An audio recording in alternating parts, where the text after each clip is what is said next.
Lebih dari 550 mantan pejabat tinggi keamanan Israel mengirimkan surat pada Presiden Amerika Serikat Donald Trump. Diketahui surat itu berisi desakan agar Amerika membantu Israel untuk mengakhiri perang di jalur Gaza.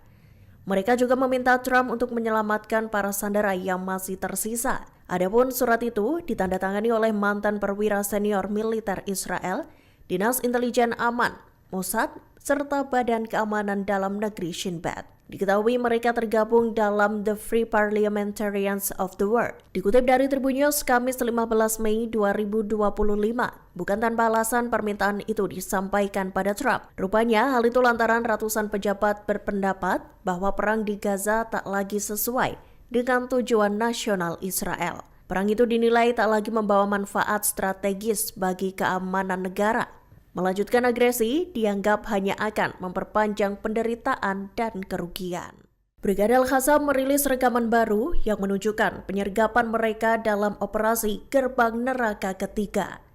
Dalam rekaman yang dibagikan pada Rabu 14 Mei 2025 itu, Al-Qassam menunjukkan penyergapan kompleks yang menarget pasukan pendudukan Israel.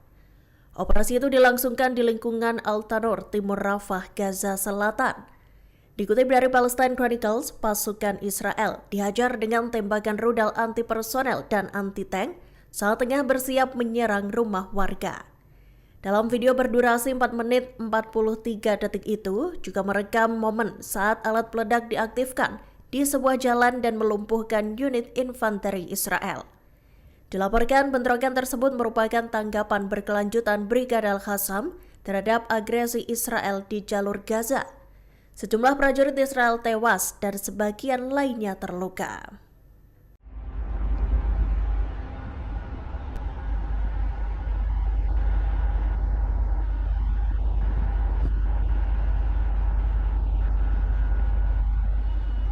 يا رب كرمنا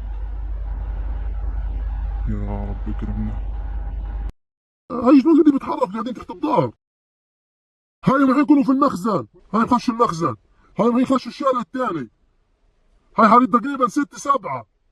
يا رب مبين معهم 6-7. ايش؟ معهم فتيل انفجاري. يا عم انا شايفهم، هو معهم شايفهم. فتيل انفجاري، بقول لك معهم فتيل انفجاري. مع فتيل انفجاري. طب ينفجم يا رب. اضرب افراد 70 بسرعه ورا بعض 70 ورا بعض واطلق نار عليهم. هايهم كتروا، هايهم طلعوا كلهم من الشارع.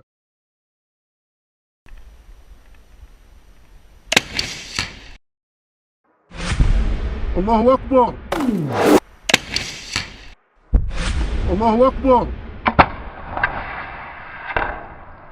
والله فجمهم. ابشر الثانية بسرعة، ابشر الثانية. هاي فجم الثانية. فجمنا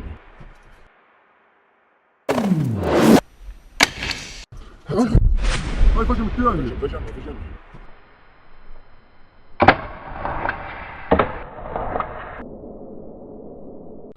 الله تفجير مش طبيعي. المنطقة انحرقت حرق يا حاج. المنطقة انحرقت حرق. حرق نار. بقول لك بموت في نار. كان في شغل تفخيخ. اصبر اصبر.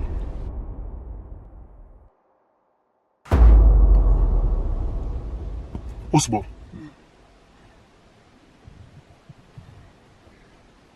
ارجع توكل على الله. وسيبقى لواء رفح جحيما للغزاة. الله أكبر. الله اكبر، الله أكبر لا الحمد. الله اكبر، الله اكبر، الله اكبر، الله اكبر. Militer Israel dilaporkan menjatuhkan 40 bom penghancur bunker di Khan Yunis, Gaza Selatan. Bom-bom itu dijatuhkan hanya dalam satu malam pada Selasa 13 Mei 2025. Dilaporkan pengeboman itu merupakan bagian dari upaya pembunuhan yang menarget Mohammed Sinwar, saudara pemimpin Hamas Yahya Sinwar. Dikutip dari Palestine Chronicles, artileri Israel menghantam daerah di pinggiran selatan dan timur Khan Yunis. Seiring dengan itu, pasukan Israel IDF juga melesatkan sejumlah serangan lainnya. Setidaknya 65 warga Palestina tewas dalam pemboman di jalur Gaza Utara dan Selatan. Gelombang serangan udara dan artileri juga dilesatkan IDF di sejumlah daerah. Serangan itu dilakukan beberapa menit selesai adanya perintah evakuasi. Tak lama setelah peringatan itu, artileri tampak menghantam rumah-rumah warga sipil di kamp pengungsi Jabalia Al-Balad, dan Beit Lahia. Juru bicara Brigada Al-Qassam Abu Ubaidah muncul tak lama selesai rumor kematiannya tersebar. Diketahui beredar isu bahwa juru bicara Hamas itu telah terbunuh dalam pemboman di rumah sakit Eropa Gaza. Kompleks medis yang ada di Khan Yunis, Gaza Selatan itu diserang pada Selasa, 13 Mei 2025 malam. Pasukan Israel dilaporkan melancarkan serangan udara dan IDF merangsek masuk ke rumah-rumah warga. Dikutip dari Al-Mayadin, sejumlah laporan beredar dan mengklaim bahwa juru bicara sayap militan Hamas itu telah terbunuh. Namun anggapan itu seketika terpatahkan selesai Abu Ubaidah muncul. Ia tampak memberi komentar terkait operasi penembakan di tepi barat yang menewaskan pemukim Israel. Dalam unggahan itu, Abu Ubaidah juga mengajak warga Palestina untuk bangkit melawan pendudukan Zionis. Setelah muncul unggahan tersebut, Radio Angkatan Darat Israel segera menyatakan penilaian lembaga keamanan yang menunjukkan bahwa Ubaidah tak ada di lokasi pengeboman.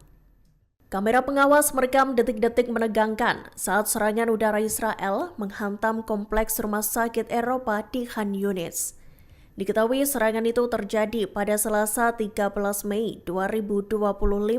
Dikutip dari The Guardian, rudal menghantam halaman rumah sakit saat sejumlah orang tampak berada di sana. Para warga itu lantas mencoba melarikan diri selesai melihat tanda-tanda akan adanya serangan. Namun belum sempat bersembunyi, rudal Israel itu lebih dulu menghantam mereka. Ledakan yang terjadi menimbulkan getaran dahsyat dan membuat warga tampak terpental. Api juga tampak meliputi ledakan besar itu. Ledakan itu pun menyisakan kawah besar di halaman rumah sakit. Presiden Amerika Serikat Donald Trump secara terbuka mengakui kehebatan Houthi Yaman. Dalam pidatonya di Arab Saudi pada Selasa 13 Mei 2025, Trump menyebut Houthi sebagai pejuang tangguh. Ia kemudian mengonfirmasi bahwa Amerika telah melakukan lebih dari 1.100 serangan terhadap kelompok tersebut. Meskipun intensitas serangan tinggi, keberhasilan serangan Amerika Serikat sulit diukur. Hal ini dikarenakan minimnya intelijen di darat serta banyaknya drone pengintai yang berhasil ditembak jatuh oleh Houthi. Dikutip dari Tribun News, setidaknya 7 drone MQ-9 Reaper Amerika Serikat itu telah dihancurkan. Amerika pun mengalami kerugian besar lantaran masing-masing drone senilai sekira 500 miliar rupiah. Tak hanya itu, Amerika Serikat juga kehilangan 2 unit jet tempur F/A-18 Super Hornets yang masing-masing bernilai 65 juta dolar. The fight and things get settled. It's an amazing thing when they really think you mean it. But we do. We have the greatest military, the strongest military, stronger than any. Nobody's even close. We have the best weapons in the world, but we don't want to use them. If you threaten America or our partners, however, then you'll be faced with overwhelming strength and devastating force. We have things that you don't even know about, you don't hear about, and if you did, you'd say, wow. In recent weeks, following repeated attacks on American ships and freedom of navigation in the Red Sea, the United States military launched more than 1,100 strikes on the Houthis in Yemen. As a result, the Houthis agreed to stop. They said, we don't want this anymore. It's the first time you've heard that from them, too. They're tough. They're fighters. But just days ago, we were asked to cease targeting commercial. They were not going to be targeting commercial ships in any way, shape, or form, or anything American. And they were very happy that we stopped. But we had 52 days of thunder and lightning like they've never seen before. This was a swift, ferocious, decisive, and extremely successful. Pemimpin Hamas dan Komandan Hizbullah menjadi korban serangan militer Israel. Insiden ini terjadi di tengah meningkatnya serangan terhadap wilayah Gaza dan Lebanon. Pemimpin Hamas yang menjadi target serangan diketahui bernama Muhammad Sinwar. Ia menjadi sasaran serangan udara besar-besaran Israel di sebuah rumah sakit di jalur Gaza Selatan pada Selasa 13 Mei 2025 sore. Namun, IDF belum mengonfirmasi apakah Sinwar tewas dalam serangan itu. Saat ini sumber keamanan mengatakan militer tengah berupaya mengonfirmasi apakah upaya pembunuhan terhadap Sinwar berhasil. Jika Sinwar memang berada di dalam terowongan seperti yang ditunjukkan intelijen militer, ia kemungkinan besar terbunuh. Sementara Kementerian Kesehatan yang dikelola Hamas melaporkan sebanyak 16 orang tewas. Tanya itu lebih dari 70 orang terluka dalam serangan itu. Selain di Gaza, IDF juga melancarkan serangan pesawat tak berawak di Lebanon Selatan pada Rabu 14 Mei. Serangan itu diklaim menewaskan seorang komandan Hizbullah. Agen tersebut bertugas sebagai kepala pasukan Hizbullah di daerah Habrika. Juru bicara militer Israel menyerukan agar warga Palestina mengungsi dari kawasan Al-Rimal Gaza. Seruan itu digaungkan jelang serangan besar-besaran yang bakal digelar. Perintah tersebut diungkap juru bicara bahasa Arab IDF Avichai Adrei di X, Rabu 14 Mei 2025. Dikutip dari Tribun News, Adrei mendesak warga untuk segera mengungsi lantaran IDF akan menyerang wilayah itu dengan kekuatan besar. Peringatan evakuasi itu disampaikan di tengah meningkatnya eskalasi militer antara Israel dan Hamas. Bahkan sebelum peringatan itu dirilis, Israel telah berjanji bakal memasifkan serangannya. Pihak Zionis berdalih langkah itu dilakukan untuk menekan Hamas, khususnya agar militan Palestina itu menerima perjanjian gencatan berdasarkan persyaratan Israel.